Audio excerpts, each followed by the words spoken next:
Nalakip sa 50 best cookies in the world ang tatak dumagitinyo nga Sans Rival Silvanas busa atong tilawan ang lamian ug world class nga pagkaon ug sa kasaysayan ini. Anang report. Naabdan namo kining amahan uban sa iyang managkaluhang anak nga namalit og Silvanas ug dayon ilang gisawan. Assorted flavor ang ilang gipili nga tanan paborito sa T-Twins. Naanda na nila kining kanon ilabi na kon makaadto sila sa Dumaguete City diin kini gihimo apan aduna usay outlet nini sa ubang bahin sa nasod lakip na ang Cebu. It is good. Which one is your favorite?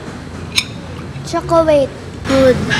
Lahir ni siya mo ni number 1 gyud nga mo ni nakauna sa tanan diri sa atong nibalan sa Dumaguete. Gikalipay sa Sans Rival nga nalakip ang ilahang frozen cookie nga Silvanas sa 50 best cookies in the world. Ang kinaham nga classic butter flavor nga Silvanas ang unang gihimo sa kusina sa matriarka sa Sans Rival nga si Trinidad Trining Teves Sagarbarria. Tungod sa kalami, nahimo na kining delicacy sa Dumaguete ug miabot na sa ubang dapit sa nasod. Gawa sa classic butter flavor, aduna sa chocolate, ube, pandan, raspberry, strawberry ug lemon nga nakadani usab sa mga hinamis. So kanina naman ko ni siya.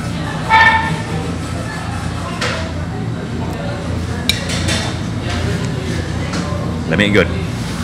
No wonder na-appeal siya sa 50 best cookies in the world. Ha? Konta? Ang Silvanas usa lang sa mga pagkaong Pinoy nga nakamugna og kasika sa kalibutan sa lamian nga pagkaon nga tatak Dumagueteño, tatak Pinoy. Kauban si Godfrey Lian, ako si Alan Domingo. Balitang Bisdak.